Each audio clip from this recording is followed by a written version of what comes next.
Halo pemirsa Dunia Kita, apa kabar? Kembali lagi dalam program Mingguan VOA Dunia Kita bersama saya Rifan Dwi Astono dan Aryatna Budianto yang kami bawakan dari kota tua Alexandria, Virginia. Betul. Ini kebetulan udaranya cerah banget ya, cocok untuk bisa jalan-jalan ya, lagi hangat ya. Sekarang, betul. Nah, bisa menyaksikan ini Sungai Potomac, bisa juga jalan-jalan ke Torpedo Factory. Benar. Nah, ini tempatnya menarik nih karena dia adalah sebuah bekas pabrik ya, bekas pabrik torpedo. Betul, untuk waktu zaman perang dunia waktu dulu dan sekarang sih udah alih fungsi ya. Sekarang ini fungsinya adalah sebagai museum sekaligus juga lokasi untuk lokal karya atau workshop para seniman. Betul. Nah, di sini seniman juga banyak mencipta atau menemukan hal-hal baru. Betul. Nah, ini sesuai dengan tema kita minggu ini yaitu National Inventors Day yang dirayakan 11 Februari. Betul. Ini Hari Penemu atau Pencipta Nasional di Amerika. Betul, ini adalah hari yang dirayakan atau ditetapkan oleh Presiden Ronald Reagan tahun 83 dulu nih.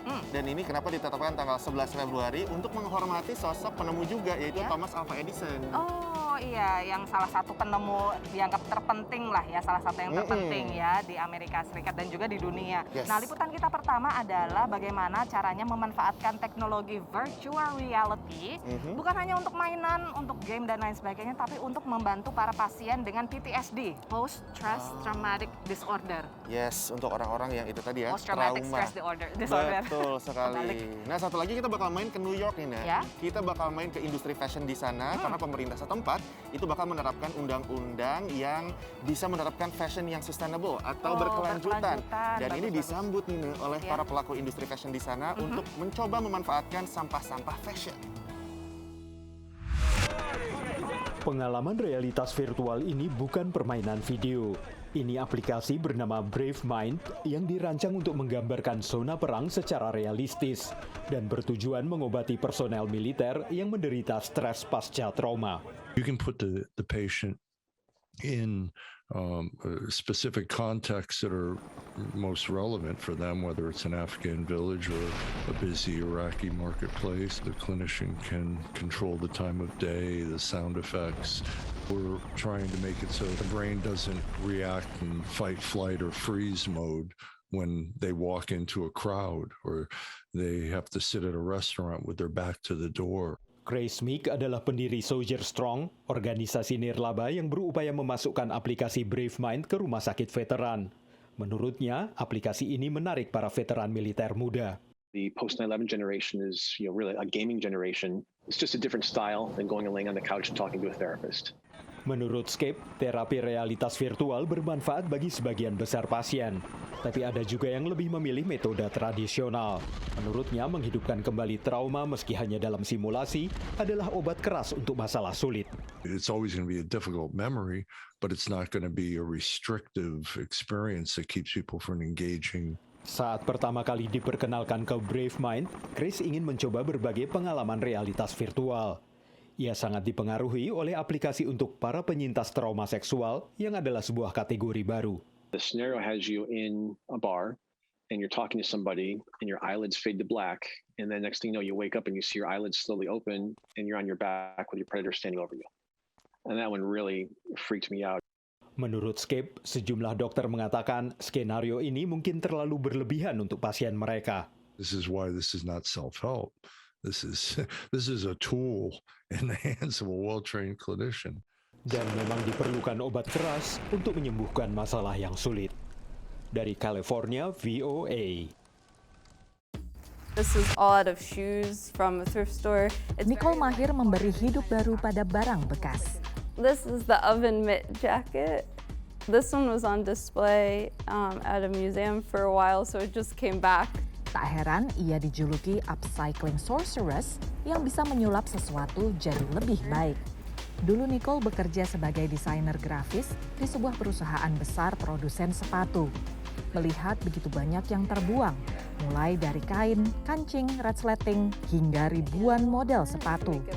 Mulailah ia mengumpulkan sampah dan mengubahnya jadi produk baru. Nicole sangat menikmati prosesnya, sehingga memutuskan ganti karir di bidang keberlanjutan dalam fashion. Sustainable fashion always was kind of like, on the back burner, and it was very small, and now it's kind of like, if you aren't really putting your money where your mouth is and investing in the future, these brands aren't going to be able to sustain. RUU Keberlanjutan dan Akuntabilitas Sosial dalam Fashion di New York diperkenalkan Januari lalu. RUU ini akan mewajibkan produsen dan retail fashion melakukan praktek keberlanjutan, termasuk transparansi informasi tentang pengiriman, materi yang digunakan, kondisi pekerja, dan lain sebagainya ke publik, terlepas dari lokasi produksi. Fashion Act akan diterapkan pada merek-merek besar dengan nilai penjualan lebih dari $100 juta di negara bagian New York. Pelanggar bisa didenda hingga 2% pemasukan tahunan mereka. Daftar pelanggar juga akan dipublikasikan oleh kantor Jaksa Agung negara bagian New York. Banyak perancang busana mendukung gagasan ini, termasuk Stella McCartney. It's been a miracle, to tell you the truth, to actually be able to have a skin-free skin made out of vegetable, out of a fungus, a vegetable, something from the earth, something natural. It's important. Menurut program PBB untuk lingkungan, industri fashion menghasilkan 10% emisi karbon dunia. Asosiasi Materi Bekas dan Tekstil Daur Ulang atau SMART juga menambahkan 80% baju bekas yang seharusnya bisa didaur ulang terbuang sia-sia di TPA.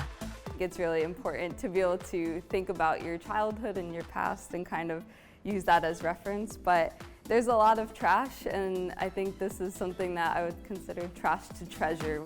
Namun kritik terhadap RUU ini adalah kekhawatiran bahwa harga akan melonjak dan membebani konsumen. Dari kota New York, VOA. Pemirsa, sekarang kita istirahat dulu, tapi jangan kemana-mana karena sehabis ini kita akan kembali dengan sebuah liputan tentang penemu lainnya. Yang ditemukan sih sebetulnya cukup simpel, sederhana, tapi menarik konsepnya. Coba nanti kita lihat setelah pesan-pesan berikut ini.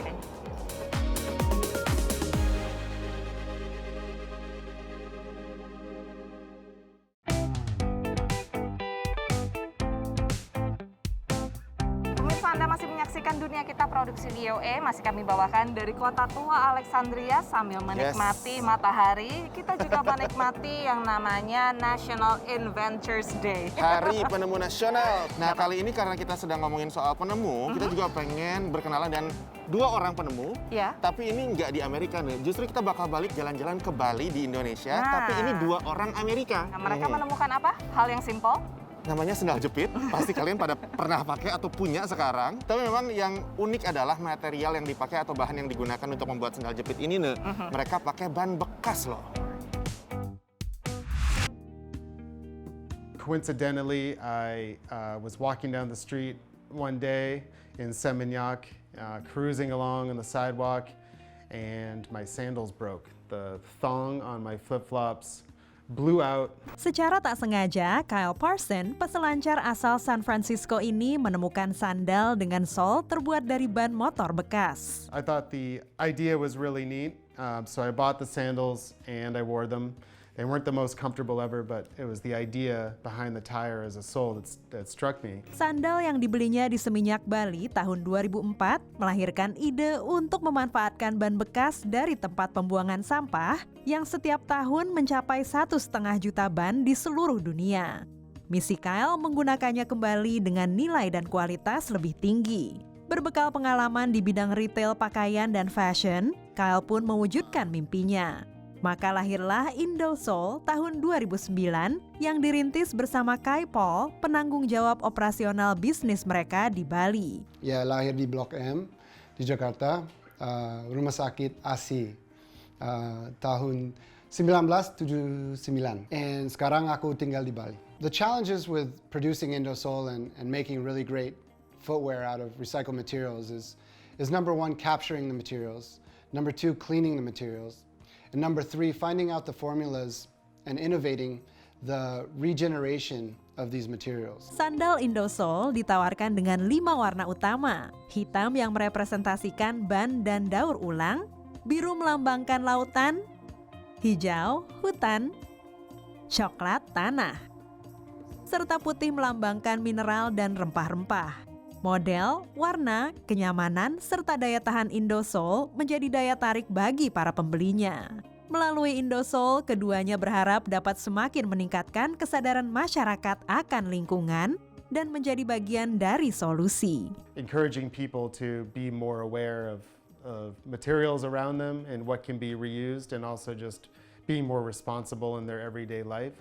So it's our idea to just really get people thinking. My favorite part about Indosol is the opportunity to change the game, manufacturing and product innovation business or industry, doing social good, providing jobs. Dengan menjalankan operasionalnya di Bali, Indosol juga membuka lapangan kerja bagi warga setempat. Selain membuka lapangan pekerjaan bagi masyarakat di Bali, Indosol juga menginspirasi masyarakat di Bali untuk lebih peduli terhadap lingkungan. Keduanya berusaha untuk dapat menjadi wirausahawan yang fokus pada inovasi mengatasi masalah lingkungan yang nyata.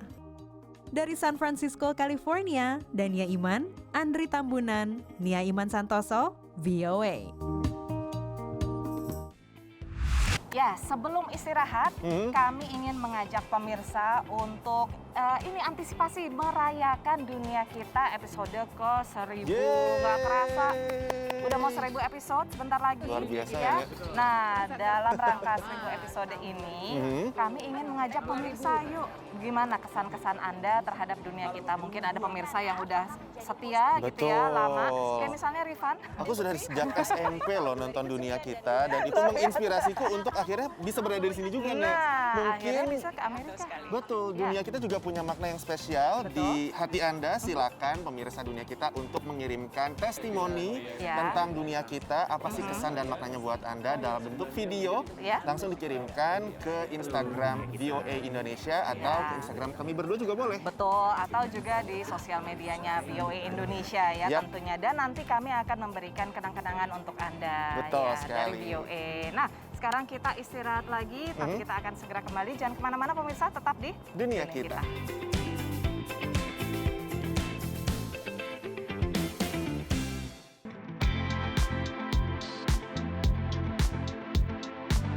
Nah, kita masih di Alexandria Virginia, tapi sekarang kita berganti topik. Yang kemarin kita rayakan sebagai Insan Pers, bagian dari Insan Pers adalah Hari Pers Nasional, tanggal 9 Februari. Betul sekali. Ini banyak banget sih ya cerita-cerita dari dunia jurnalistik, jurnalisme yang bisa kita bawakan. Salah satunya nih yang di Amerika Serikat yang ada lagi di hangat-hangatnya. Betul sekali. Jadi kebebasan pers di Amerika ini digadang-gadang, katanya terancam saat ini dengan adanya kasus yang mempertemukan antara politikus Amerika namanya Sarah Palin dengan surat kabar terkemuka New York Times. Jadi kasus pencemaran nama baik ini katanya bisa menentukan seperti apa kondisi kebebasan pers Amerika ke depannya nih. Tapi on a lighter note ya, tanggal 14 Februari. Apa tuh? Valentine. Kita punya cerita tentang Valentine, khususnya tentang bisnis karangan bunga nih. Iya betul. Nah ini yang terimbas dari pandemi. Karena kemarin ini kan ada supply chain yang terganggu ya di Amerika Serikat. Dan ini rupanya juga sedikit-sedikit berpengaruh juga terhadap supply bunga. Untuk Valentine. Betul sekali. Coba kayak gimana ceritanya?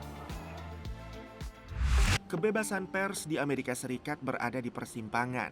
Seiring berlangsungnya sidang kasus pencemaran nama baik politikus Amerika, Sarah Palin, melawan surat kabar terkemuka New York Times sejak awal Februari.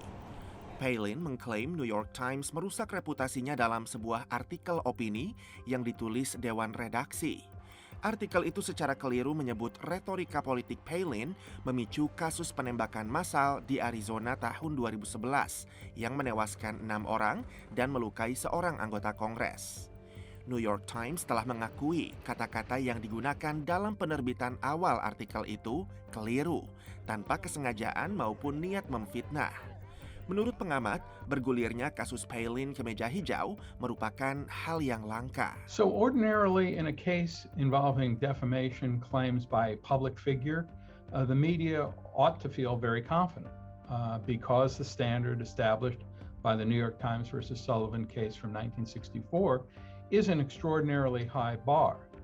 In this case, the Times has effectively conceded by issuance of its correction that it was in fact false. Meski beberapa pengamat memperkirakan gugatan Palin tidak akan dikabulkan, jika kemudian kasus ini naik banding ke Mahkamah Agung, kondisi kebebasan pers di Amerika Serikat terancam berubah. Yeah, the Palin versus New York Times case does run the risk that our conception of what a free press is and what it should be allowed to do and what sorts of mistakes are permissible may well change as a consequence of this case. It will make reporters too cautious, too worried if any little mistake can give rise to a multi-million-dollar judgment. That's the principle that's at stake here. The First Amendment and freedom of the press are crucial to who we are, and it's a crucial human rights value for the rest of the world. Di persidangan, Dewan Juri harus memutuskan apakah jurnalis yang menulis artikel itu memang berniat jahat atau secara sembrono mengabaikan fakta. James Bennett, jurnalis tersebut, menjadikan tekanan deadline atau tenggat waktu sebagai alasan. Ia mengaku tidak melakukan riset mengenai komite politik Palin sebelum menyetujui artikel tersebut. Sarah Palin sendiri merupakan mantan gubernur negara bagian Alaska dan sempat menjadi calon wakil presiden Amerika Serikat dari Partai Republik pada Pilpres tahun 2008. Dari Washington DC, tim VOA. Menyatakan kasih sayang pada hari Valentine tahun ini bisa jadi lebih mahal bagi warga Amerika.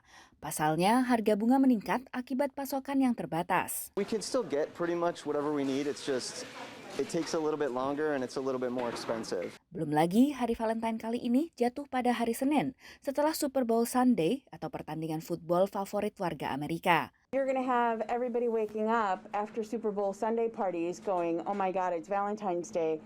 So we're really prepared for last-minute orders and a high volume of walk-in. Kekurangan tenaga kurir akibat varian Omicron juga jadi kendala pengiriman. Ini pun yang membuat sebagian pelanggan memilih untuk membeli langsung di toko.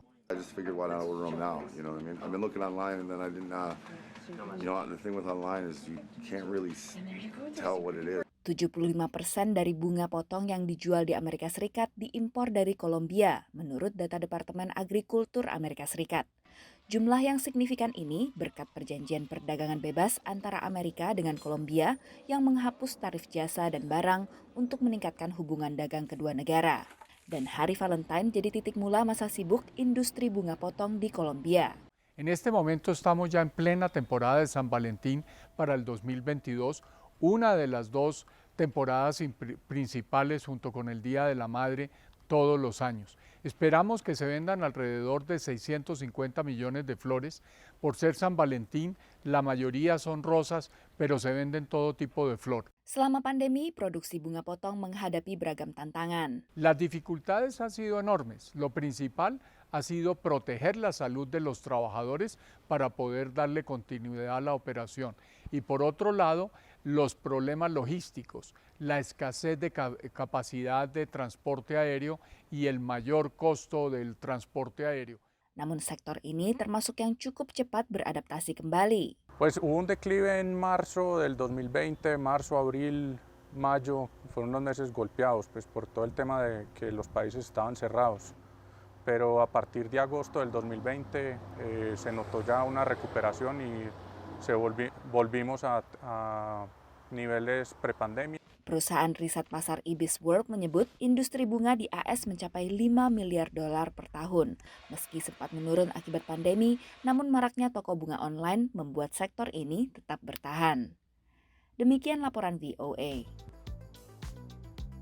Sudah setengah jam kami menemani Anda dalam dunia kita. Jangan lupa kalau misalnya mau nonton lagi dunia kita atau program VOA yang lainnya, langsung kunjungi situs kami www.voaindonesia.com dan juga nonton di channel YouTube kami VOA Indonesia. Betul. Jangan lupa, kalau misalnya mau jadi sahabat kita, juga bisa langsung follow media sosialnya VOA Indonesia di Facebook, Twitter, Instagram. Silakan pilih, silakan follow semuanya. Iya, dan juga kalau misalnya tadi seperti yang kita bilang, Ayo pemirsa yang punya kesan terhadap dunia kita, kan ini udah cukup lama ya mengudara ya, cukup lama menemani Anda. Kalau misalnya Anda punya kesan seperti halnya Rifan terkesan dengan sudah 2 dekade, silakan kirimkan video testimoni Anda ke Instagram Vio Indonesia atau Instagram kami berdua, karena kita bakal merayakan yang namanya Dunia Kita episode 1000 ya. Dari Alexandria Virginia, kami undur diri dulu. Saya Aryatna Budianto dan saya Rifan Biastono. Sampai ketemu lagi minggu depan. Stay safe pemirsa. Dadah.